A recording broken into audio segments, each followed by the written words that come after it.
All right, everybody. We're back here with you one more time. Yes, Dixie Doggers indeed. podcast coming at you, Lord and in charge. We got old Arkansas boy on the horn tonight. I met this cat. I don't know. I met him a while back, and he he's been listening to our podcast, and he's been keeping up with us and the Boars and Broads guys and all that stuff. But he's old hog dogger himself, and he's got some good dogs. I watched his dogs compete. And they're not competition dogs, but he's brought them and turned them loose, and they have done very well. And he catches a lot of hogs. And so, without further ado, we got Mr. Braxton Sulton here from Arkansas. Braxton, tell us about yourself and who you is and what you did and what you done and all that good shit. Well, I've been running dogs and hunting with dogs just about anything ever since I could really remember. My dad, he always had foxhounds, or he ran in the fox pen, but he also ran on the outside. Mm-hmm. And my grandpa, he's always had deer dogs and coon dogs, and nobody in my family's ever had any hog dogs, so I'm the first of that generation to start that. It was always a big thing in my family. I would always ask about it. I had an eye for it, but, everybody always said, well, it's just different. So we never got into that. I always wanted to, but we never did. And there was a local guy, and he always asked me to come with him. He was like, hey, man, you need to come try it sometime. He'd invite me and my dad hunting, and his name was Caleb Dimel, and he was a big reason of how I got started. And he would show me all the pictures and everything, and he caught some big bar hogs and just big hogs in general. And he had some real good dogs, but he's got out of it now, and we still talk, and I'll send him pictures of the hogs we catch, and tell him, and he'll tell me a story, and we'll go back and forth and talk about that. And we've been trying to get a hunt lined up and to where we could go, but he's just been real busy right now, so we've still been working on that. But I told him that he always tried to get me to go with him, and I was young and wasn't out on my own, so I was waiting on permission to go and never got it. So I told him, I said, now that I'm doing it, I said, you might be out of it, but you're more than welcome to go with me anytime. Yeah. So that's right. We're just waiting to get that lined up and go from there. That's cool, man. What kind of dogs did you wind up getting, and what kind of dogs you running? So like I said, I had no idea what I was getting into when it all started. I've always been a deer dog guy, and had a couple squirrel dogs and some coon dogs. And like I said, I'd never even hunted a hog with a dog or anything. So it was for sure different for me. And there was a guy that I knew, we hung out, we were friends, and he had this pointer dog, and he was a meat dog for sure. And we got to talking. I was like, man, I got this lease. There's a bunch of hogs in it. And he's hunted hogs with his dad when he was younger, and his dad ended up getting out. I don't know. He was probably 12 or so when he got out, and they quit hog hunting. But he had this dog, and he's like, man, he'll bay a hog if he finds one. I got to tell him about that lease that I had, and he's like, he'll bay a hog if he finds one. So we went down there one morning early, and we was riding around, and we just had a 22 Magnum, and we were riding around looking for a hog. And man, we hit this big slough this down by the river, and we lost him. We were like, where'd he go? And we pulled up on my Garmin, and I was like, I think he was like 200 yards, and we sitting there, and he just started yoking just every breath. So, I was getting all excited. I was like, oh, man, this is it. And we take off hauling down there, and we get down there, and we slip in there, and we're slipping down this creek. And we get down there, and he's on this tree treeing a squirrel. So it wasn't even a hog. We got all worked up. Well, and you it had the ended up 22 mag though, so I mean, like, you yeah. can make it work. Oh yeah. That's a meat dog, son. It's a meat dog. Oh yeah. He was a meat dog, no doubt. And we hunted that dog for forever. I got a couple dogs. Well, he got 2 bay dogs first. He bought a Catahoula, and he bought a black and tan bloodhound. And he was a really good dog. He barked on track, and he was just cold tracked as could be. And I mean, no telling how many hogs he passed up trying to get to one, but we caught a lot of hogs with him and had a lot of long nights with him. But he bought the bay dogs, and I bought my first catch dog. And he, the guy I got him from, he was like, "Well, I'll send you with a puppy." And it was a July puppy. And I started him first time I ever took him out, and he was 6 months old, and he bait a hog that day, and he turned into an all-star. And I started getting mad at him because I was wanting a silent dog and wasn't having a pay. And so for all the younger guys out there that's like, you want your dogs to be so perfect because you go with somebody else that they've been working for so long to get their dogs the way they want them. And then as a young guy, you go with somebody and you're like, man, I want my dog to be just like that. And then you go home and your dog's not like that. So you're mad the whole time. Yeah. And I don't know what he's doing. So I got mad because I didn't have the patience to sit there and see what he would become. And I wanted him to be perfect. I wanted, and he was finding hogs, and we caught a deer with him. And that was a long night. We walked in like a mile, and he had a fawn fade.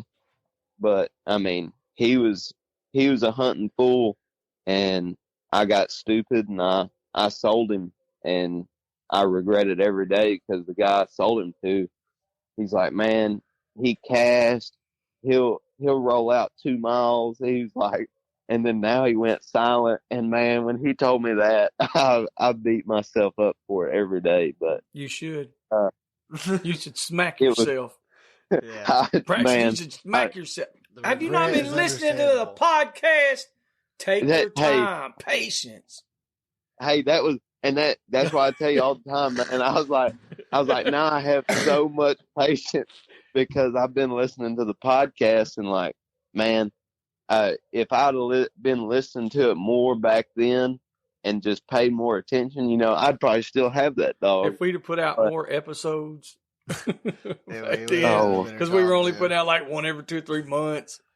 But no, I mean, one thing about that whole scenario there is it's great that you learned from that. And not all dogs will do what that dog done later on, Some of them you could have just been seriously just, I ain't going to say wasting your time, but you'll be spending time on something that's not going to be what you like, but it could have worked out better for somebody else. And at the same time, if you could have held on to the dog and it worked out to be exactly what you wanted, patience is a big virtue, but not everybody has time to just sit and wait on a dog. There's guys out here that work nonstop and they have a limited amount of time to hunt. And so that's some of the guys who want to buy a finished dog, and the dog does it all, and they don't mind paying for it as long as it's what it's supposed to be, and they go and catch hogs when they're able to. Yeah. So it goes hand in hand with who you are in your lifestyle and what you're doing, whether you can take 2 or 3 years and put into a dog and see what it becomes, or whether you only have 2 or 3 years to use the dog. Yeah. But that's cool that you actually learned something. Oh, it was rough because like when he texts me that, and I mean, he sends me, and that dog's been on Boars N Broads and everything. And I'm like, that's my dog. and it just, I kick myself in the butt for it every day. Cause I mean, I knew what he was going to be. And I was like, because around here, you know, a lot of people run open dogs and they put so much pressure on some of these hogs around here. And so, some places we hunt, you know, an open dog, you know, it don't work as good as what silent dogs do. And sometimes, silent dogs don't work as good as the open ones do. So I was just frustrated and I wanted silent dogs and I got stupid and I sold him. And I mean, I'll probably get bashed for that, but, Well, no, I mean, being it was honest one of is the, one It thing. happens. I've done Honest it. mistake. There's a lot of times where I didn't Then sell you them. I learn. just called them and was like, you know, this ain't what I want, or it's not working out. And then I sit back and think, like, I wonder how many of the real deal superstars that I didn't give time to do it. You yeah, know? And because like ever since then, I haven't had a dog start like that. yeah, I mean, I can't get a dog to start like he did. I mean, he had it and, I let it go. And so that was a swift kick in the butt for me. So learned my lesson quick. Well, But, I mean, that's, you know, like I said, that's part of life, living and learning. it is for sure. And so the dogs that you have now, do you run all males, females, or mixture, or what?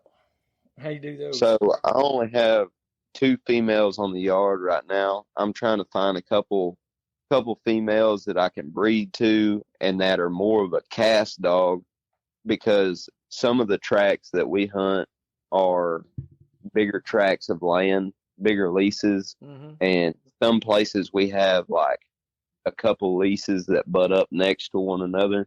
We have one spot that I was telling you and Rodney about that Rodney was just going nuts over. We have like 6 leases in a row. And I mean, it's probably it's probably 20,000 plus acres of pines, hardwoods. It's just got it all. And so I want something I can take out there and, you know, maybe turn 2 cast dogs loose and send them one way and then go to the other side or go to another lease and run my road dogs, because most of our dogs are just road dogs. And, we've got 2 brothers that I got from an old boy out of Oklahoma, and they're July, Blackmouth Cur, and Tree and Walker. And they're some of the huntingest fools. I mean, they do it. I couldn't be happier with them 2 dogs and what they do. My cousin has the brother, and I have the other brother, and then I've got a half brother to them. And the two litter mates, when you turn them loose, they're either going to get ready and they're going to road or they're going to cast. I mean, But they're going to go hunt either way. oh yeah, they're gonna find something. It don't matter if sign's there, they're gonna roll out in the sign wherever it's going. But sometimes, like, you know, you might get them hyped up. They ain't hunted in a couple of days, and you go out there to the lease and you turn them loose, and you won't see them until they bay. And then some nights, you know, you turn them loose and they'll just walk straight to the front of the side by side and wait for it to start rolling forward, and then they're strolling after that. I mean, they really do a mixture of both, but I mean, I can't be mad at them for not doing either one, because they hunt. I mean, they really do. They get out, they hunt hard. I haven't really ever seen them trash except for on a coon. They'll tear a coon up if it runs in front of them, but that's about it. Well, I mean, that's a lot of ours to do that. If there ain't nothing else moving or something runs right out in front of them, they might hit it. They tree them or catch them on the ground. Yep. Yeah. They it'll be like running across the road in front of us, and they'll string him out on the ground pretty quick. I got you. Hell yeah. But well, I mean, there ain't nothing wrong with that. Like having dogs that's got plenty of want to.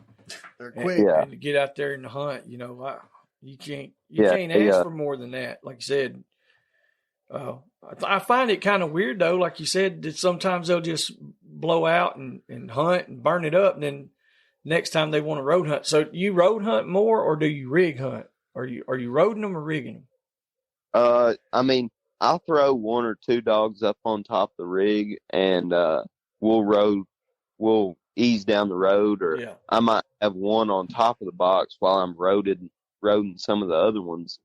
And I mean, usually I'm roading, we'll pull up and go down a trail. We have a couple leases that most of the trails, you'll have one or two dirt roads through the lease, but other than that, it's all four-wheeler trails through the lease and stuff. So all of them pretty much interlink, and that's what I like. When I'm deer dogging, I like a bunch of dirt roads, and then when I'm hog hunting, I like a bunch of four-wheeler trails to road down.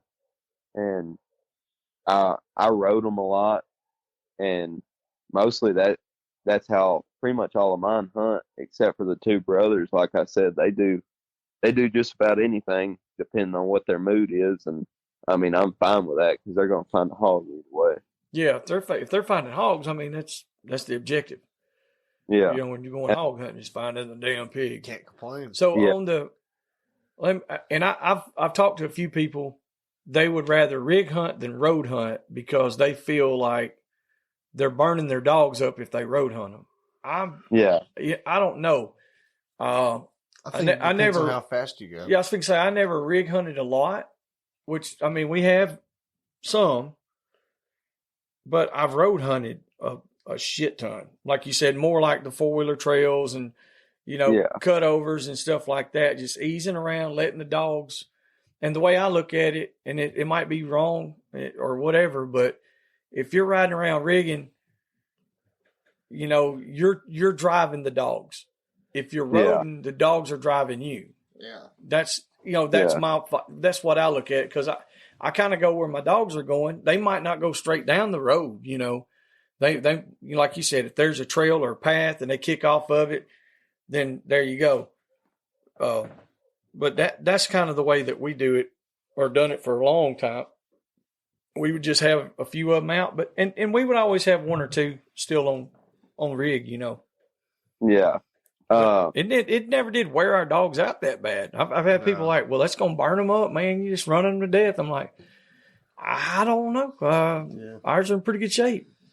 Yeah, I mean, all mine rode, so they stay in shape from. Because I'll tell you this, I got real humbled when I started running hog dogs because, running deer dogs, we could drop just about every time and hit a deer track. Yeah. And, we'd have a race.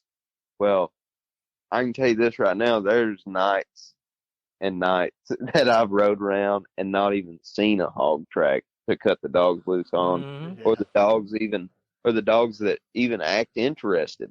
I mean, the same two males that I was just saying, find hogs. I mean, I've watched them hunt their butts off and just not ever cut a track.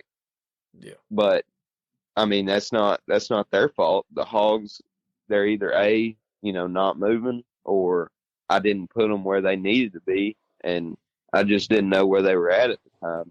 But usually I try to stay on top of baiting a lot during the summer, but that I don't have to road them as hard. And like the dog that I baited, Earl's Gunner, that's a good looking dog. Yeah, he is. I always best him because he tends to be a bit rougher. Sometimes all them scars on him. Come on. Yeah.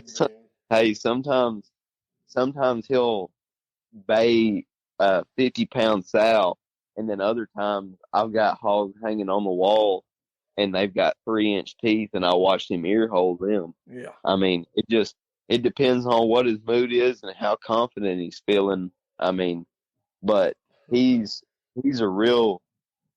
always trying to win. So, I'll throw him on the box and try to let him win, or he'll be running down the road winding, and like he'll just be looking straight up at the sky, just straight winding, not looking where he's going or nothing. But he's got his head up. He's looking, sniffing.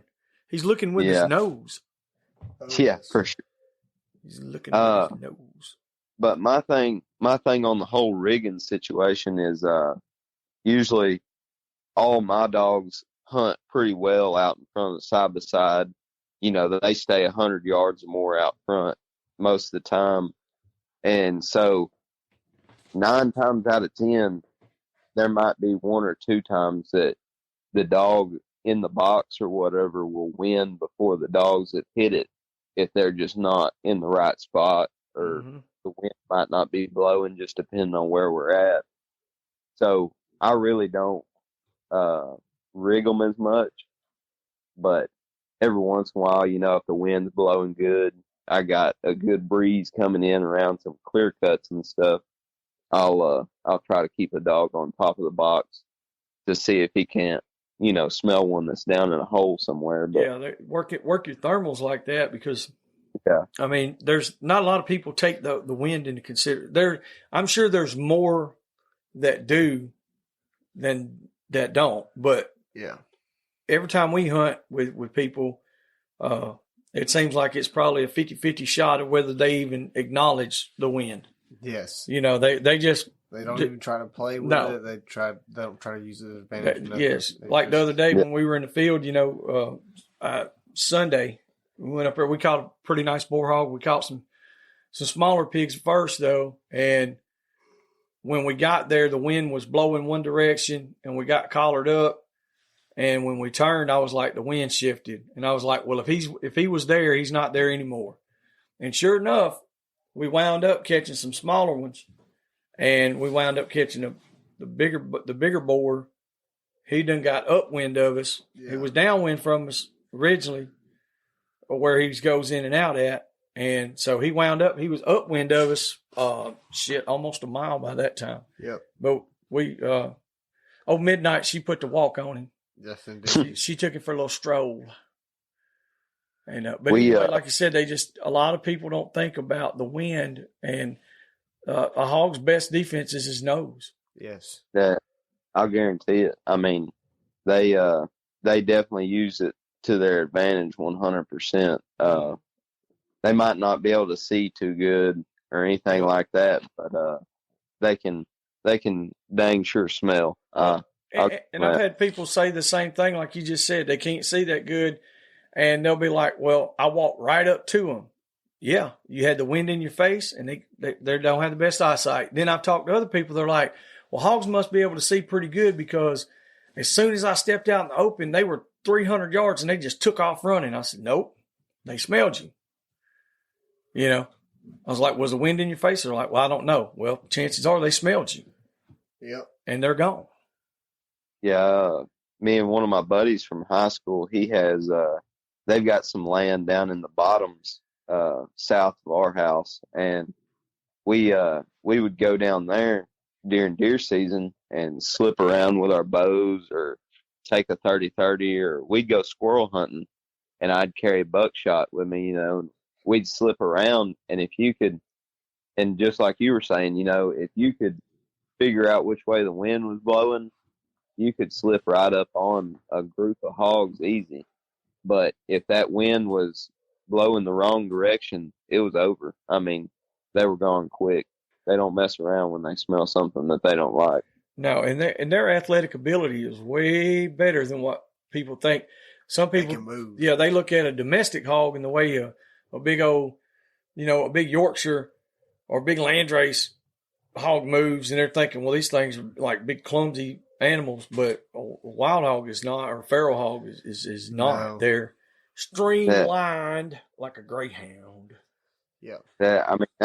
That's exactly right. And we have a lot of people around here, that don't believe they run like that. And I mean, when I still had that July dog and we were running that black and tan, there was nights that we were out all night just waiting on to get one hog stop.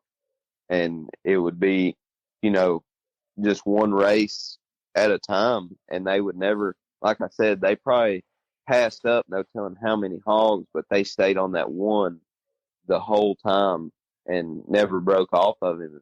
We've ran hogs 10 miles plus. Yeah. And, either get them stopped or catch them crossing another highway. And people don't believe it. They're like, them hogs, they're big, they're fat, they can't really move like that. And now, granted, some of them will run a little ways and they'll be gassed and they'll just sit down. Mm-hmm. But you get on a rank, high-shouldered boar hog, and he's going to leave the countryside sometime unless he's just mad enough. He's just going to sit there and fight. Yeah. See, when I first started, we didn't have a lot of long races ever. I remember the first time I think we ever went like 600 yards to a bay. Now this is keep in mind, this is after we got the hog up, right? And from the time we had the hog jumped and going, it was like 600 yards, and we were just pissed off because it's like, why did it go that far? And now it's like, if it stops in 600, we're like, whoa, dude, look at that.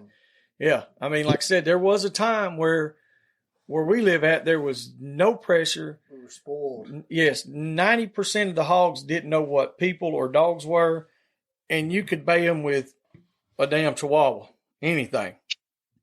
And those were the good old days for sure, because like if you seen a hog cross the road, you literally could just put out on him right there and bay him in the ditch. Now try it. Yeah. You're fixing to have a 4-hour race.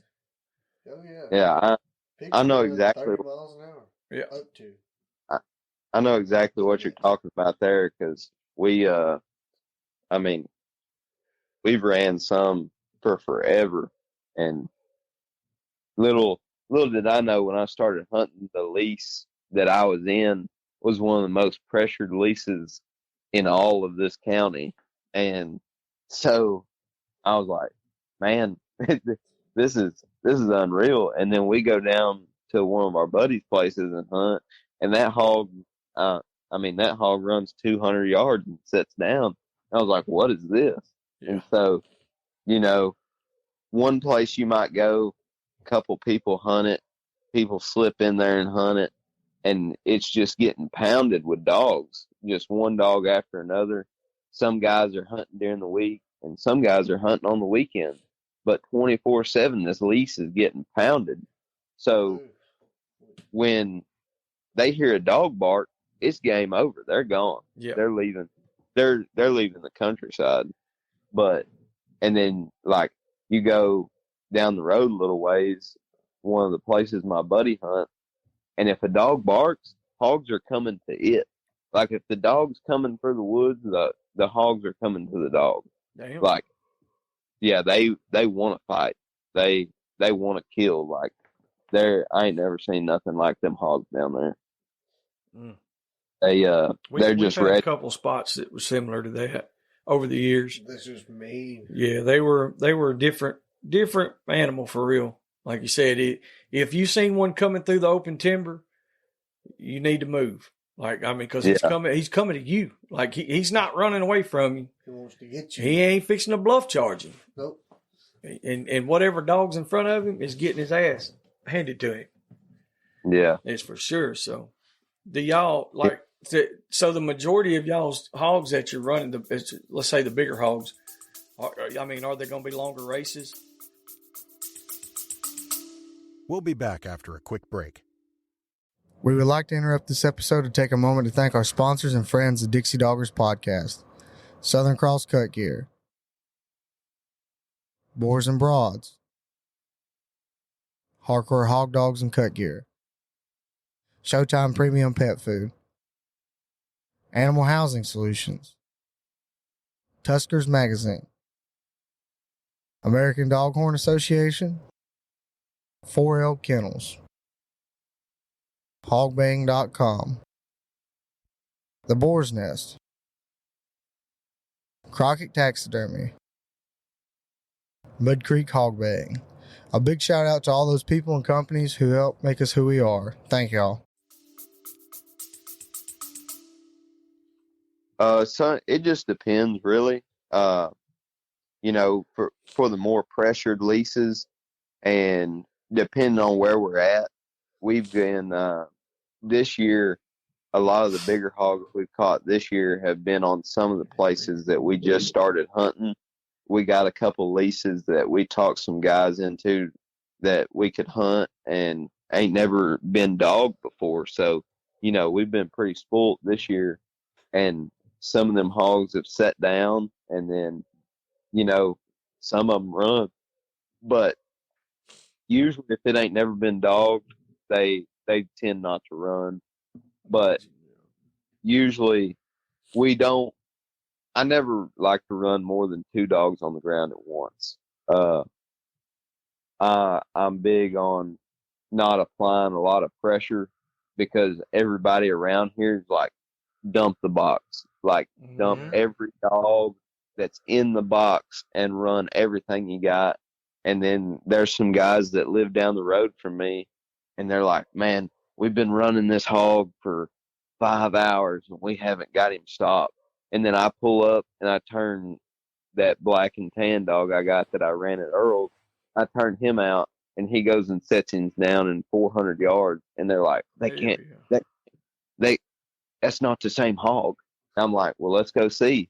And we pull up out there, and it'll be the hog that they've been running all night. And they don't like it, Yeah, I can imagine. Shit, I do. I'm exactly opposite. I get happy. I'll be like, damn, check that out, But that just comes with a lot of years of doing it and patience. No, I have no reason to get mad at somebody because their dog does a phenomenal job. Oh yes, no, we all on the same team. People around here, man. Well, they need to get up off their ass, quit being a bunch of dickheads. Motherfucking peanut butter and jelly. Yes, don't be like that, guys. Listen, don't be like that. Don't do it. Come on, I'm telling you, bullshit. You're supposed to cheer for your teammate. I'm glad that I got turned on to the podcast by one of my buddies. Yeah. He showed me the podcast, and man, I've been listening ever since. And, listening to the podcast, I've learned a lot, because I didn't have like a mentor or anybody that was in the woods with me all the time to show me like, hey, you need to do this. When this happens, you need to do this. No, I've had to learn it all on my own and watch my dogs and what they do in situation. And like, I never, like y'all were talking about the other day with Ryan and Carter, talking about the med kits. And that's a very good thing for everybody to know, because like now, like when I first started hunting, I was like, what's a med kit? What? These dogs get cut? Because that July bait's so loose. He never got cut. And I was thankful for that. But I wish I could do that now, because you seen Gunner's chest. Yep. It is cut up. And my other dogs, they got a couple scars on them too. And I didn't know what I was doing. Man, I called everybody around. I was like, man, what do I need to do? And I had to have a guy. He's a firefighter, EMT, and I called him. I was like, man, I got this dog. He got cut down pretty good today. I was like, you think you could sew him up? And he's like, yeah, I can try my best. And he ended up doing a pretty good job sewing him up. And but nobody around here wants to help. They have no reason to help, especially if you're another hog hunter. Yeah. They don't want anything to do with you. I asked one guy, I was like, hey man, he hunted in the lease next to me. I was like, man, I hunt in this lease. I'm new to getting hog dogs, and, we can hunt my lease if you'll just go with me, show me what to do. And he told me like straight up, he was like, no, I don't really hunt with anybody else. And like, I was asking for advice and help from this guy, and he was like, nah, I don't hunt with anybody else. And I get part of that. I really do, because I've helped a lot of people, and I have been burned 90% of the time. I have been shit on so many times. But at the same time, I know I done my part. And just because somebody does you wrong don't mean that you have to do people wrong. When I started out, I none of my family was into running hog dogs or anything like that. My uncle, I actually got to talk to a guy that was doing some work for him. And turns out I went to high school with the guy, 15 years before, and he carried us on our first hog hunt. And after that, I started going as often as I could. And I had a mentor, Clay Austin. And I mean, he taught me everything that I needed to know as much as I could, not just him. There was Aaron Schinkel. There was Jeremy Gilliland, Nick Knight, Shane, Adam Brown, Roger Wright, all these guys. Like, we were a big group. And it wouldn't just be us. Like, when we would go on hunts, Nate could tell you when he was 10, 12 years old or younger, you pull up there, there was nowhere to park. I mean, it'd be on a lease. There'd be 20 people on a hunt. Yeah, at least. Just four-wheelers, side-by-sides, whatever. Everybody had a great time. Everything was all well and good. But now there wasn't a whole lot of guys who had the dogs. It was mainly just a couple of us. And after that, more people started getting dogs. And then that's when it came to be an issue, because you get people that are new to it. And I'm looking at the guy that you're talking about, like, from his perspective. If I know you're on the lease right next to me and you're new to it, even though I know you personally now, I know you're not like that. But the general consensus is this guy's going to do stuff that shouldn't be done because he doesn't know any better, because he's young, or he's just getting into hog hunting. He doesn't necessarily have to be young. And it seems like when people the first 2 years, they got to hunt every day, every night, and they will do the stupidest shit just to have a place to hunt. They will stab you in the back.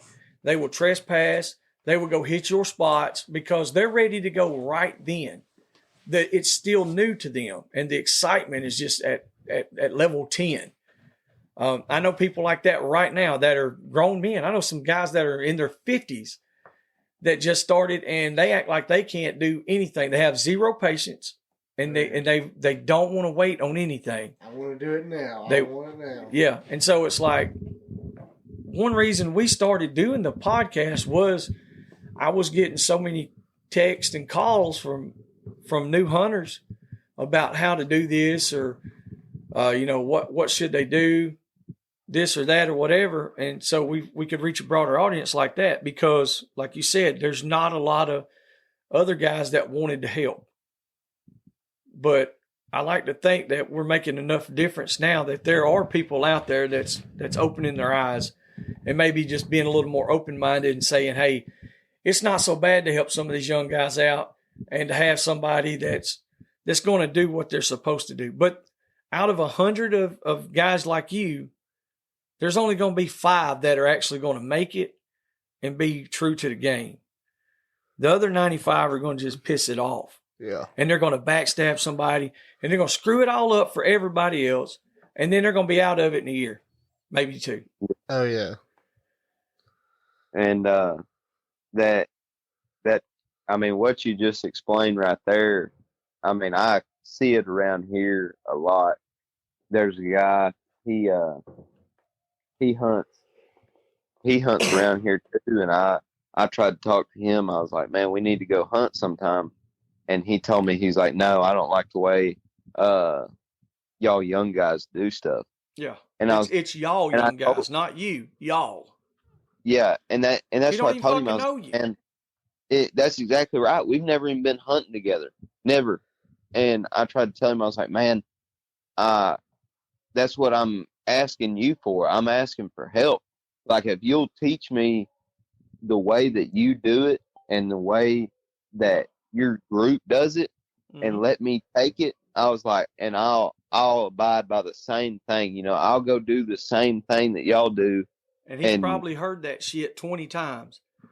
And he might have. That's what I'm saying. But he doesn't know you personally. And that's the hardest thing, is to open up for guys like that, is to open up and let somebody else new in there. They're scared that they're going to get burned again. Because I guarantee you he's already done that. And that's why he said, I don't like the way you young guys hunt, or y'all young guys hunt. Yeah. He put you in a stereotype. Oh, and yes. he shouldn't have been, because, like, there's always bad apples in all of it, no matter what it is.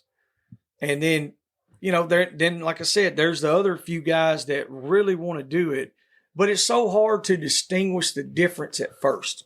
Oh, yes. People can be so deceiving. Yeah, I mean, it's just they'll tell you everything you want to hear. Everything. And then next thing you know, they're down there hunting your shit when you're not there. Yeah. And I mean, I've experienced that myself. Yep. You take a guy hunting that is the same age as you, and then turn around and he's down there hunting. Well, I figured you wouldn't mind. Hey, no, I do mind. I pay for this lease. Like, if they're on a lease that I'm paying for, I'm gonna whoop their ass. Oh yeah, it was like first we'll have a discussion. Right off the bat, we're going to have a discussion, be like, hey, what are you doing? Why are you doing this? And if they've been hunting with you at any length of time, more than once or twice, then they know the rules. and there's unwritten rules. And that's the biggest problem. People think that they don't apply. Yeah, that's exactly right. Bring back ass whoopings. That's what needs to happen. Ass whoopings. Yeah. I mean, you need to whoop somebody's ass every now and then. Somebody needs to get smacked from time to time. It just establishes the pecking order. Well, to an extent, but like I said, there's also people respect each other. It's not you ain't got to like beat somebody to death, but sometimes people just need a good smacking, roll around in the dirt. Nothing crazy. You ain't got to like get to shooting or stabbing each other. I don't that big of a deal, but if they're trespassing and they're not supposed to be on your lease, if it's like I said, if it's somebody that's hunting with me, we can have a difference. If it's somebody that I don't know, or if it's somebody that's not hunting with me, and they come over on my property, I won't even acknowledge it. I'm like, hey, I'm not going to talk. I ain't going to say I acknowledge it, but I'm not going to even discuss it with you. We're going to take the next step. I'm probably going to prosecute your ass, and you're going to learn a lesson. Yeah. Period. Because that's the deal. If I work and I pay for this lease, and you don't, then you don't have the right to come over there and do it. If I buy this property and it's mine and I pay for it, it's mine because I pay for it. You are not entitled just to come over there and do whatever the fuck you think you want to do without repercussions. It doesn't matter who you are. Like I said, if it's somebody that's hunting with me, they should automatically know better. Yeah. And anybody that's ever hunted with me that has done something out of line or whatever, you can ask them. One time is it. That's it. There's never a second time.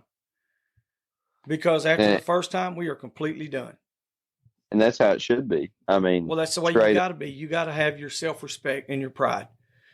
You have to be a man. People are scared to be a man now. That's one of the biggest things. I went hunting with a couple guys, and they're like, we'll take you to some of our good spots, but we better not ever catch you here. That's right. And I was like, I understand. I'm not going to do that anyway. But and then, I turn around and I get the same thing done to me. And it was by a guy that we went hunting together, and he had a lease and I had a lease, and they were right next to one another.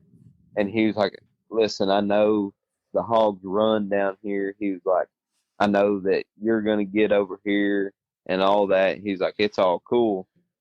He was like, but if you'll come over here and catch the hog and bar it is all I'm asking. If it's a boar hog or whatever, he's like, if it's a bar hog, I don't care. He's like, just send me a picture and tell me that you caught it. Yeah. He's like, I don't care. But if I catch you hunting over here or find out that you're just coming over here and hunting, if you're dropping dogs over there, yeah. We're gonna have problems. I was like, okay. I was like, I fully understand that. Well, one night we got down there and we were running a hog, and he crossed the line, and we went over there and he bait up out in the thicket, and we got the bulldogs and everything out of the box. And I heard some other dogs barking, and I didn't think much about it because people hunt down there all the time. And so I didn't think much about it. We pulled the bulldogs out the box and took off. Well, we go out there and we catch the pig, and we come back, and there's a guy coming down the road when he hears us coming back out to the side-by-sides, and he pulls up and he's asking us who we are and everything. I told him, I was like, yeah, I told him my name and everything. I wasn't scared to be over there. I told him that I knew. He asked me if I knew the guy, and I was like, yeah. I was like, I know him. I was like, we've hunted together before. And he's like, okay, well, I know he don't like people being over here. I was like, well, I've talked to him, and he's like, okay, so he left. Well, the next morning, the guy called me, and he was like, hey, man, old so-and-so said you were hunting my stuff last night. And I was like, you can come to my house right now, and I'll sit on the front porch with my Garmin, and I'll show you where I turned the dogs out, where they ran, and where we stopped it. Mm-hmm. And where we left from, because that Garmin shows everything. And so I told him, I was like, you can come down here and look at my Garmin. I'll show you firsthand. I was like, but I did not turn out on your place. Well, he said he heard the box open and that y'all went in there and caught the hog. And I was like, well, I had to pull my bulldog out of the box. And he was like, he said he just heard a lot of ruckus and everything else. And I was like, well, are you going to take his side of the story, or are you going to come down here and look at my Garmin? Because I'll show you where we turned out at. And he never pulled up. And then a week later, I had him and two other guys on my camera at my feed pile with all their dogs on the rack and then two dogs on the ground in front of my camera. And I sent him the picture and was like, I knew the two other guys that were in the picture with him, and I sent it to him and didn't say nothing for a second, and he read it. And I was like, what's this about not hunting each other's stuff? And he was like, well, where's that camera at? First thing, where's that camera at? I was like, and it's on my property. Yeah, and so he was talking about, well, the guys he was with, this, and this. And I knew both the guys, and I knew they weren't in that lease. So I was like, neither one of them's in that lease, and there's two of y'all's dogs on the ground. So I know they were actively hunting it. Yeah, they wouldn't just run straight up poaching. Yeah, that's bullshit. I got into it with some other guys in that lease, and they got some counterfeit hog dogs. Not saying that mine aren't, because I catch a bunch of trash. I think it's just really hard to hunt a lease with other guys who are running hog dogs as well, if it's not like 20,000 acres, because it's like you're gonna be stepping on each other's toes at some point in time. And if there's first thing I ask is there anybody else running hog dogs? And if there is, then generally I'm not even going to be a part of it. And it's not that I'm being an ass or none of that. It's just I don't want to intrude on nobody else, I'm like, well, if somebody's already here, then I don't want to mess with it. Yeah, just give them their space to do this thing. We've got a creek that separates one of our leases from another one. There's a guy that I know. He hunts the other side. His name's Dacry. Dacry's he's been a stand-up guy to me. There's been times it's a creek. I know their dogs cross over. Our dogs have crossed over. But I will honestly say that every time that Dacry's dogs have crossed over the creek and bait a hog or something, he will text me or call me. And every time ours do the same thing, I will text him or call him and be like, hey, man, we're on the other, we ran one across the creek. It's over there about 100 yards or whatever it is, and let him know the scenario and say, are you cool with us going to go get it? And the communication is the biggest part, and it works. If you communicate, it works. And we haven't had any issues. I've told him several nights, I'm like, hey, if you need to go in the gate, there's a key such and such or whatever, and I don't care. And he's done the same thing to me. He's like, look, if you need to go, go. But even out of respect, he's never said, hey, you care if I go over and hunt? Never. Yeah. The only time he asked was about turkey hunt. And there's a guy in our lease that turkey hunts, and I told him, I said, well, there's one guy that turkey hunts, and I don't think it's fair to have anybody else come in on him.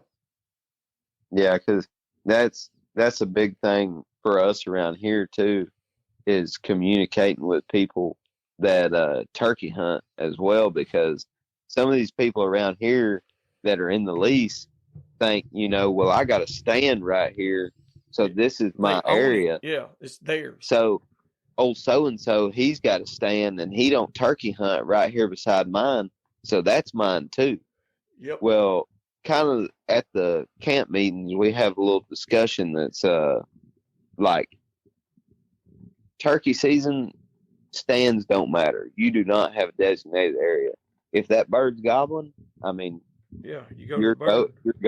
You're going to where the bird's at. Mm-hmm. And had a lot of problems with people being like, well, he shot that bird by my stand.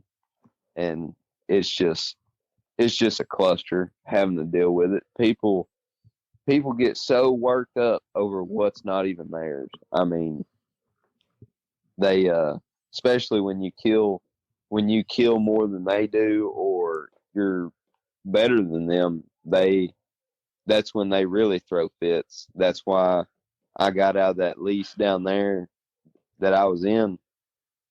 I left because I was tired of dealing with everything. You know, there was 3 guys in the lease that hunted, not counting all the people that were coming over there and just up and hunting. So I had to deal with them 3 guys, and I'd pull back up at camp as they were getting there, and I'd be leaving, and I'd have a hog on the box or whatever, and they'd be like, I had that on camera. That was my hog. And I was like, well, he's not no more. So yeah, well, you can't. I mean, hogs moving constantly. Oh yeah, 100%. You know, they're liable to be on everybody's camera in the same 24-hour period. Oh yeah, they can move so much. Yeah, to me that's crazy. Wild. Somebody would even say that, you know. But then again, nothing really surprises me on that part either, because it's all we do is bicker among each other, and all we complain about is that, hey, well, none of us stick together.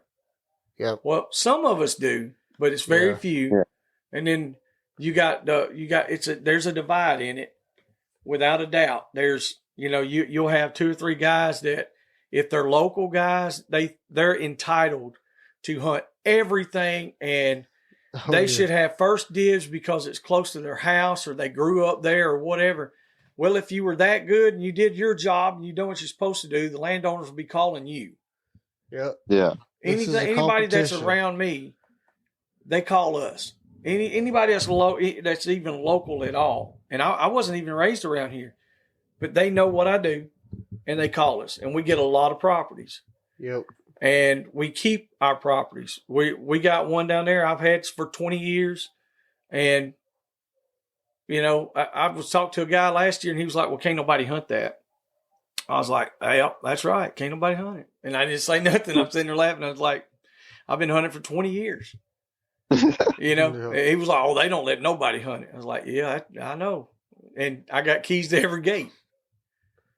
That's why having a good reputation, you know, that's exactly right. Keep your name good. Especially you younger guys that's getting going in it good. Do what you say you're going to do is the most important thing. You know, number one, you know, you already know your regular rules that you were taught your whole life about hunting. You know, keep the gates closed, pick up your garbage. If it ain't your garbage, pick it up. Leave it better than you found it. Yep. You know, don't do dumb shit. That's the biggest thing. Yes. It's like, just use your head. And if you do that, you'll keep it and you'll retain your property. That's exactly right. I mean, yeah, my name's so good, other people can't keep it out of their mouth around here. Yeah, I understand. I mean, exactly what you were saying, though. You know, you got somebody else's property that you're hunting. Around here, we don't have a lot of private property that's big enough tracts to hunt.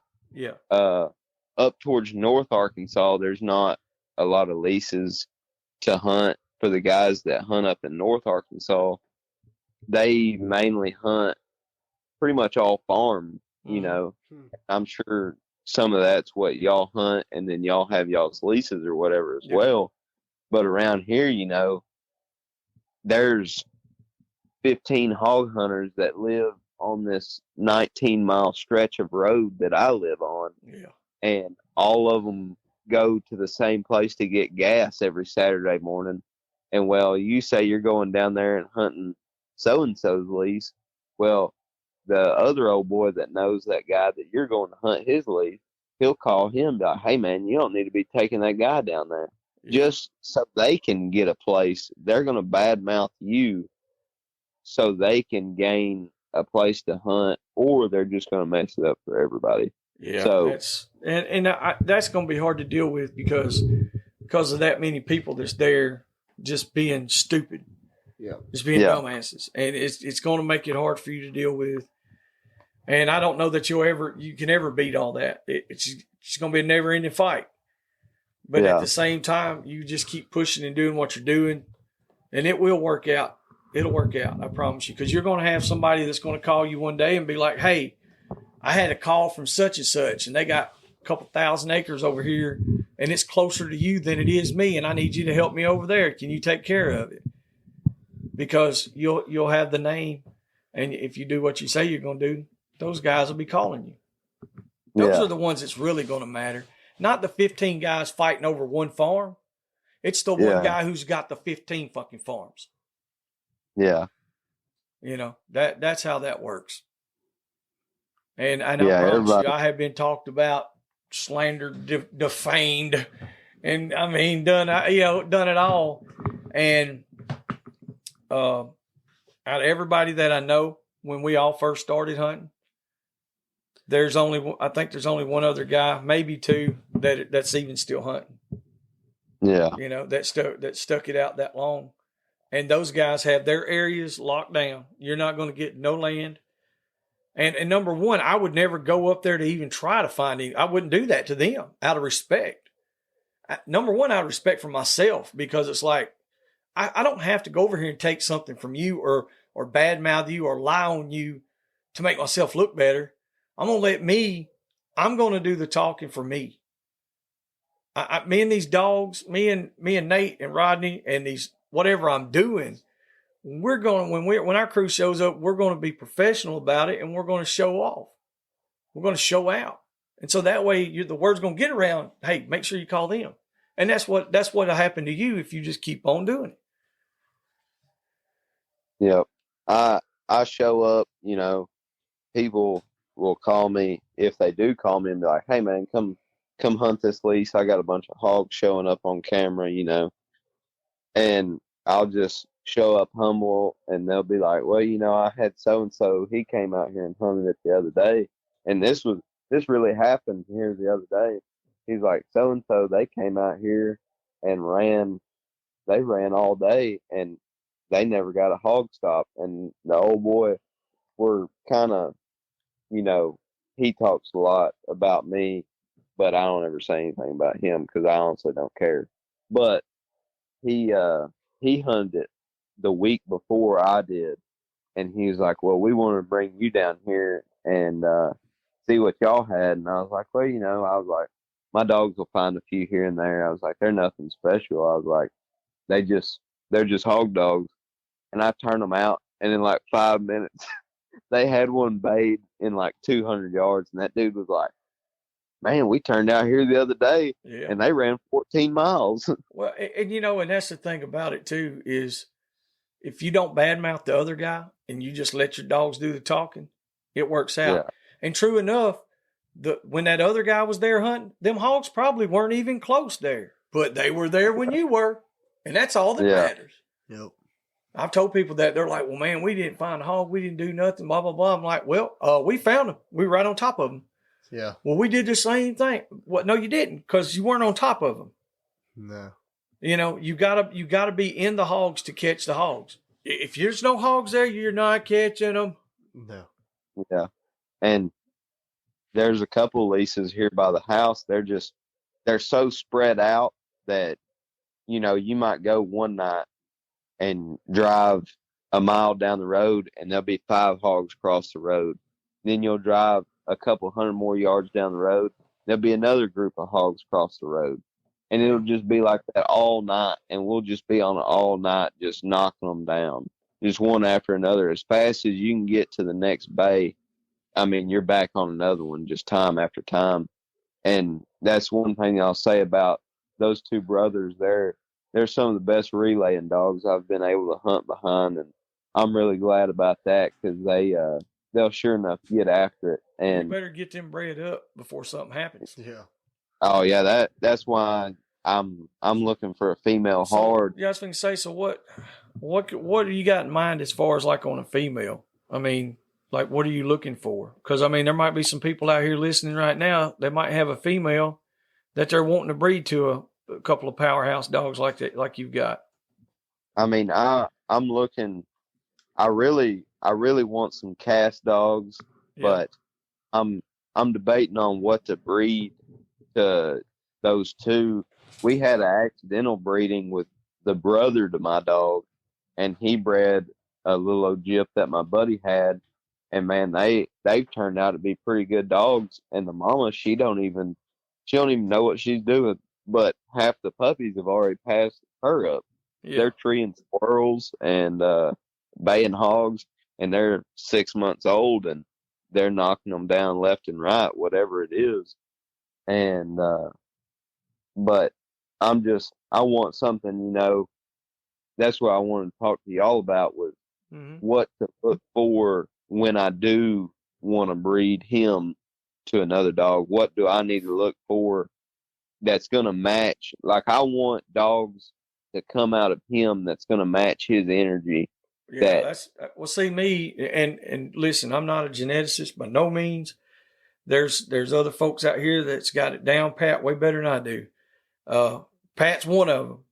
Uncle Pat, he knows his shit on it. But like as far as myself, I look more at the female than I do the male for the most part. So if you wanted a good cast dogs, if because it sounds like you got good combination dogs right now. They'll cast or they'll road or rig, either one. And so I would find somebody who had good cast dogs first off, and find me a female. But I would probably try to hunt with them and see how that dog hunted, see how that female hunted, to see if there's any like little quirks and just watch the dog overall. Make sure that the dog is old enough and mature enough that it's seasoned and it's settled in. I probably wouldn't breed to a year and a half old female. I would want more of probably a 4 to 6 year old female that's done been doing it for a long time, has put plenty of hogs on the ground. She's consistent and she's got the range that you're looking for.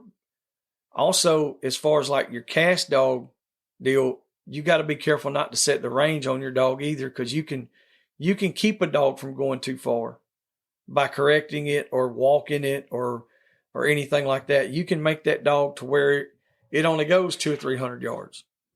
Yeah. So you got to be careful on that. I want the female to be in, top shape, of course. And if you've got a certain breed that you're interested in, always go to the top of the line on as far as the breeder and the hunter. Like I said, that would be my biggest deal, is finding somebody who has a female that can really do it. And I'd go hunt with that bitch and see what she's doing. Yeah. That's what just me personally, because there's so many factors when you do breedings. There's so many factors. You could breed 2 champions and throw all culls. You could breed 2 culls and throw champions. It's happened, billions of times, I imagine, by now. So, like I said, it's just pay attention to what you want. And be patient. That'd be the thing. I'd be patient with it and find what I really wanted. Yeah, that's the thing now. Like, I've gained a lot of patience from listening to y'all and just like chilling. Like, when I started out, I'd get so worked up over my dogs having just a little bit of a flaw. I'd just get so mad. And like y'all were talking about with Pat, those dogs channel the energy through you. Yeah. And so I'd get all worked up, and that dog's like sitting over there looking at me like, what's going on with this guy, And I'd get all worked up because that one little flaw. And then now, like, I got a little Gyp. She ain't really done nothing, but the other day she treated a squirrel, and I was like, my buddy was like, "What are you gonna do?" I was like, "I guess I'm gonna let her tree." I mean, she's hunting something that just happened to be the first thing she found. Yep. But I let her do her thing for a minute, and she kind of looked around, and like Nate said, you don't have to be heavy-handed. You don't have to be heavy-handed with a dog at all. And like y'all talked about, really with the game dogs, sometimes not giving them attention hurts them worse. Oh yeah. And so I walk by that some bitch won't even look at him, won't say nothing. Bull terriers are even worse. Oh yeah, they'll be crying, screaming, wanting you to pet them or talk to them, and just ignore them. Oh, they're such it's horrible. It's just like being married. Bull terriers are so hard headed. Yep, it's just like being married. You can just ignore it, and it's worse than if you argue. If you just look and say, "Well, you're right," and just move on. Same thing with the dog. Dog's acting crazy, and be like, "Okay, you're crazy. Just move on," and give it a little while, and then eventually it'll click. Yeah, and that's one of my things. I got so mad here a while back. My dog got the brother and the half brother got in a fight in the box. Well, he ripped Gunner's nose off a couple weeks before Earl's. Yeah. And I had to take him to the vet and get his nose sewed back on, the whole end of his nose on his right side, because he tore it off in the box. I mean, there was just blood everywhere. Mm-hmm. I imagine that was a mess. Oh, it was rough. And we were supposed to be going hunting, and that happened at like 4:00 in the morning, and it just turned into a cluster. And I had to spend the whole morning at the vet. So it was rough. And out of just stupidness and just being so mad at the situation, I pulled my moose dog out of the box and I laid hands on him. And right after I did, I knew that I was in the wrong, because just the way that he looked at me and just everything. And I tried to take him hunting that night, and the dog that I've watched just get out of the country wouldn't even leave the back of the side-by-side. And it took me a week of going over there, and I would sit down on it by his chain and just love on him. And at first he wouldn't even come to me, he'd just sit down and look at me. Well, yeah. And I was trying to, I knew that I'd messed up. I was trying to correct it. And after about a week or more, I finally got back to where when he seen me come out of the house or come around the corner and he was on his chain, he'd get happy again. And I haven't done it since. I might get like a higher tone, and when I do, that dog, he knows.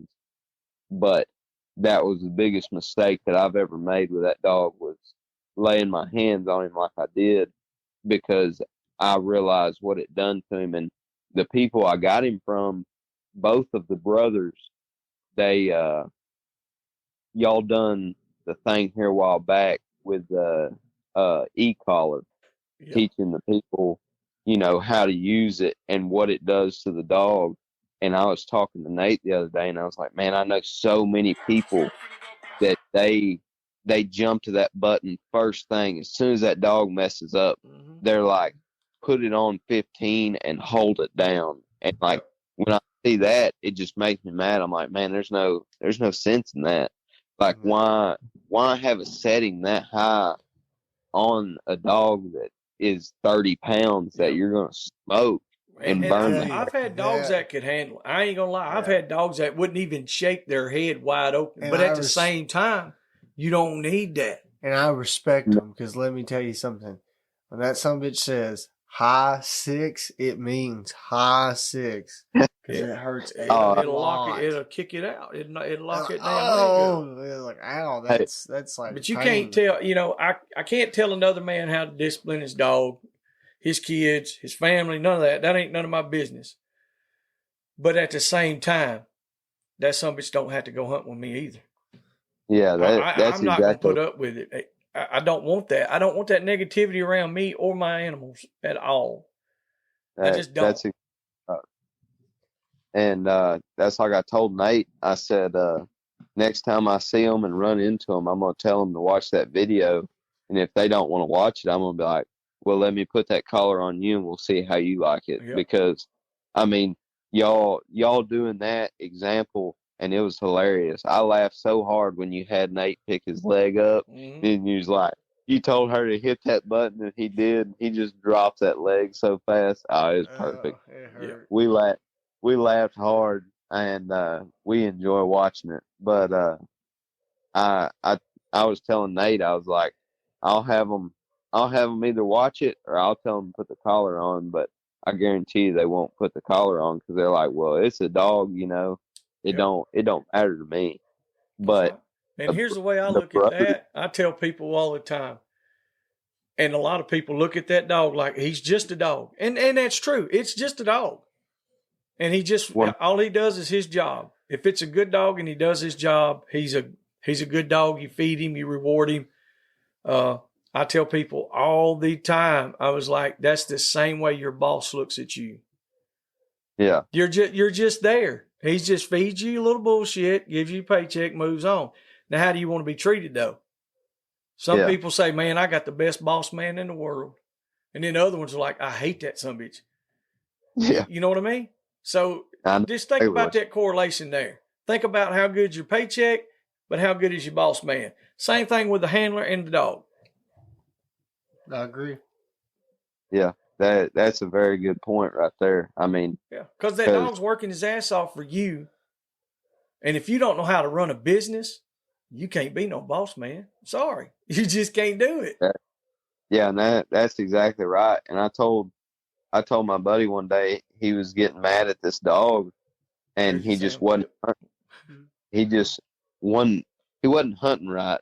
And, you know, I've seen this dog hunt and he's getting mad. And that dog, you could tell, was just channeling that emotion from him, and that dog was channeling it and just making it worse. And I looked at him, I said, man, how many days have you pulled up to work and something has been wrong and you just want to go home? Yep. And he's like, I didn't think about it like that. And I was like, so stop. And he quit. And it just, you could tell in that dog that everything was going wrong. And then the next night we took him back and he was just blown out of the water. Yep. And we were like, okay, well, he's in a better mood today. So I don't know what's going on with him, but he's in a way better mood today. We done that this past weekend with Rodney's two dogs, Midnight and Sally both. Sally's getting a little older. She's slowing down some. But like Saturday, man, she didn't want to go. Midnight was just, as good as you can see a dog work. Yeah. But Sally, she wound up picking it up. It just took her a cast or two to really get it going. And then once she did, man, she was just rolling. Sally's so funny. And then Sunday, Sally rolled out right off the bat, went to work. She hit it hard. Midnight, she was like, man, I don't really want to do it. But instead of getting mad she went out a few hundred yards, made a loop, and came back and was like, look, we know hogs are always down here, blah, blah, blah. She comes back, send her again. I actually petted her up a little bit. I said, come on, old girl, let's go. I figured she's probably tired because, she ran hog after hog the day before. Anyway, so we get her started out. She's the one that went and found that big boar that we killed Sunday. After we'd done found a couple of other ones, she was a mile deep and held him there till she got some help. She probably baited for close to an hour before we got there. Yeah. You know, so and that pig wanted to fight. He took him bait. Well, they had him bait out in the open. Mm-hmm. He wasn't even against anything. They just walk bait him. When that don't happen often. No. I think that's the first one we've had like that.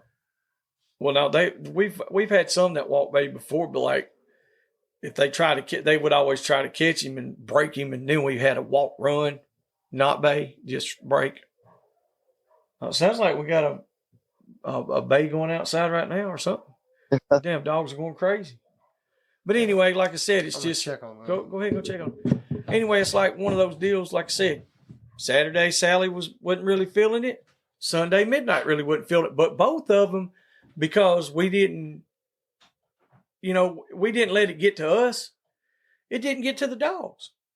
and they just picked their heads up and went on about their business and went to work.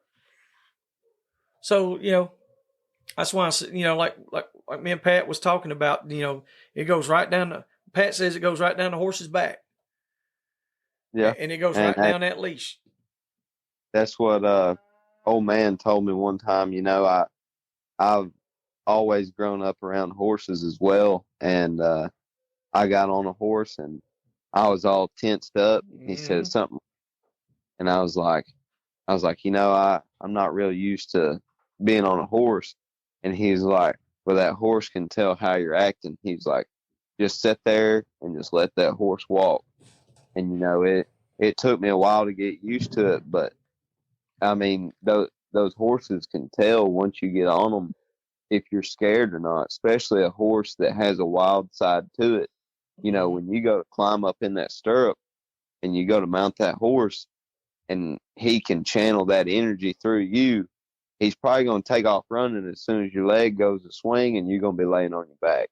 Oh, yeah. But, because they already know what's coming, they can feel it through you before you get to them. So, I told a guy the other day, I was like, we were talking and he was like, man, I just need to hunt. I'm having a bad time right now. And I was like, well, don't bring it around my dogs. I was like, cause, I was like, you can't have that kind of energy around them. I was like, cause then they're going to go off of you. Yep. Yeah. Well, the thing about that is that, and people miss, I don't know, man, they might look into it the wrong way when they say, well, I'm having a bad time. I just need to go hunting. Yeah. Well, there's a time to go hunting, and then there's a time to just get away and take a little break. Now, there's nothing wrong with loading the dogs up and riding the roads. And hey, you might find one, might not, no big deal. Yeah. That's getting a little peace. That's finding peace. If you're going to go hunt, like you said, I never want to do it when I've had a bad day or if I'm in a bad mood, should I say. If I've had a bad day, I'm fine with going hunting because I'm not really going to be in a bad mood. Like I've had a whole week it's going to be that has been just ridiculous. And so it's like, when I was younger, I would get mad and, it'd be a lot more stressful. But the older I get, the more it's like, well, I'm kind of built for this. That's what I do. If it's tough, I don't want everything that easy. I wouldn't know what to think. And so some people can handle it, some people can't. Like I said, I think a lot of it just comes with it goes right back to being patient and time. Yeah. But you can't get out there with your dogs and just be all damn pissed off and jumping around and hollering and screaming and acting crazy and expect them to perform at their highest level. And I had one night I went hunting with this guy and we ran this hog and my dog had it bayed up and the hog broke and never got him stopped again. He just ran and ran and ran. And, I was like, well, it's hot. I'm going to pull him.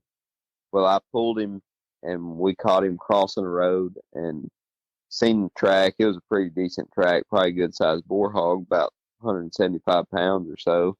Just a decent track. And, I pulled him, and as soon as that dog got to the road and seen me, he came to me, kind of tail tucked. Yeah.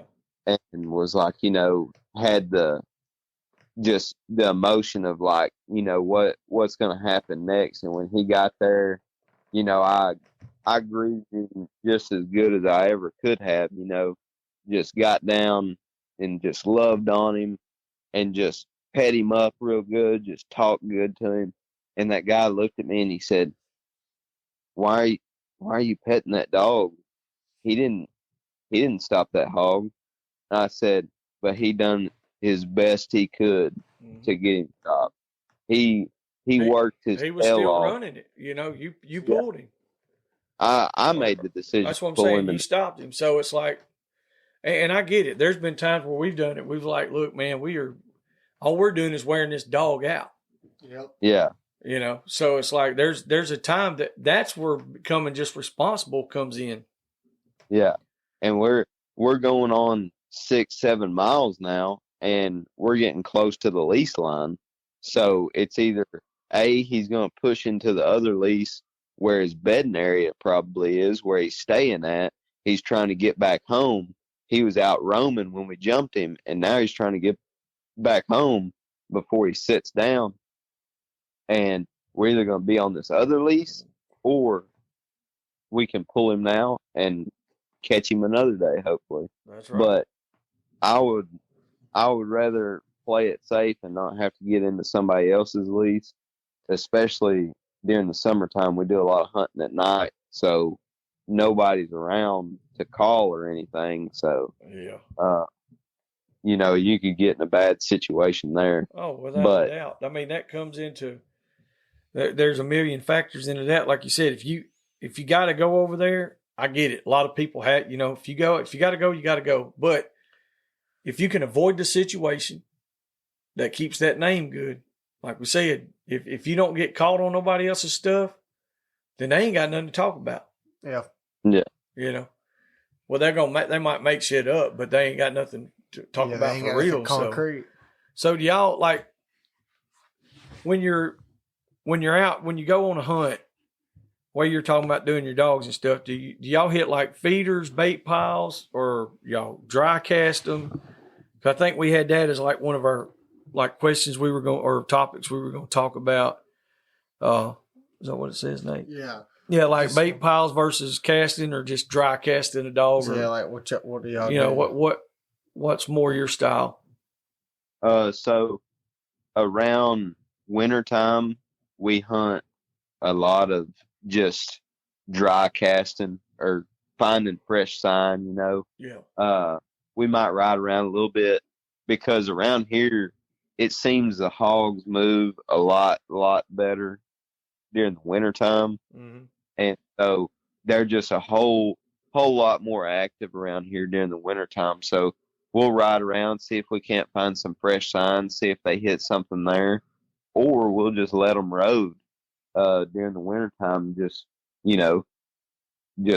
dry casting pretty much. We'll see if they're over here. We'll see if they're over here, because they can run a whole lot more. I'm not afraid to push them as hard in the wintertime as what I am the summertime, Mm-hmm. because, I'm still pretty new to this. I've never dealt with a heat stroke or anything, but listening to that podcast that y'all done with Carter and Ryan, I listen to it, and, y'all give the best tips that y'all can on what to be prepared for. I might not be able to save that dog, but I can be as prepared as I possibly can by being able to notice it that's the biggest preparation. Able to catch it. Being able to catch it. Because if you don't know what to look for, it's too late.